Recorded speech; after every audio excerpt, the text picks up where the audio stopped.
twakiikirira bulungi ekkanisa yaffe, twagenda ku lwa Kristo, twagenda ku lw'ekkanisa, twagenda ku lwammwe bammemba. Mukubireeko mu ngalo bammemba abaaliyo bayambala bulungi. Ku Sande ejja nga mukaga Apple kwe kudduka emisinde egyasibwawo okujaguza amazaalibwa ga Kabaka Ronald Muwenda Mutebi owookubiri agatuuka nga 13 Apple nga ku luno aweze emyaka 7. Abakyala baanyuma, abaami baanyuma. Kyali kiyitirivu. Naye twebaza ne ssekwebaza Oweekitiibwa Katikkiro Mayiga n'olukiiko lwonna lwakulembera nalwo ku lw'Obwakabaka bwa Buganda okutuwa ekitiibwa ekyenkana abo bannange. Ng'asinziira mu kusaba okwa buli Sande, Omusumba Aloysius Bujjingo ow'ekkanisa ya House of Prayer Ministries International akukoowoola okujjumbira emisinde gy'amazaalibwa ga Kabaka.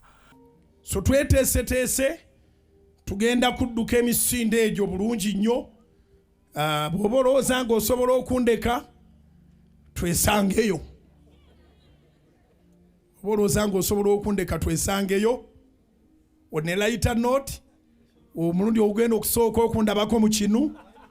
Bwe nnaaba mpeereddwa era omukisa nja kusimba ku layini y'emu n'Oweekitiibwa Katikkiro. Era ku olwo nasangayo mukwano gwange gwe njagala from a distance ne tusobola okwewa n'ekuhaaga Omulangira Wasajja. Munnabuddu Bujjingo agamba Obwakabaka bwasiimye aba House of Prayer Ministries International okuwagira emisinde gino. Baatimba, baategeka nga tiwaliwo omukolo omulala ogwaffe gwe gwaliwo. Decoration zonna ezo zaaliwo ku lwaffe, bategeka bulungi. Kale tuli basiimu nti baagabane ku lwendo lw'amazzi. Talemye kunakuwala olw'abannakigwanyizi aboogerera ekkanisa ya House of Prayer Ministries International ebikikinike naye ng'eyise mu buli kugezesebwa. Naye ate ebigambo ebyo ebyogerwa bikosa abato. Kyova olaba Yesu teyajja kutta, yajja kulokola. Naye yagamba nti omuntu akosa omwana omuto bamusibemu ejjinja. Yesu si ye mulokozi? Omuntu we bamutwale bamusuule mu nnyanja, bamusibemu olubengo bamusuule mu nnyanja, n'omulambo gwe tegwetaagisa kulabika kungulu. Kubanga yeesitazizza abato. Bwe yali ayogera kwesitaza abato, yali tayogera ku babbebi bammwe be muyonsa. Ayogera abato mu mwoyo. Omusumba Bujjingo agamba awuliriza ddoboozi lya Katonda era tebajja kukoowa kusabira Kabaka n'abamuweereza.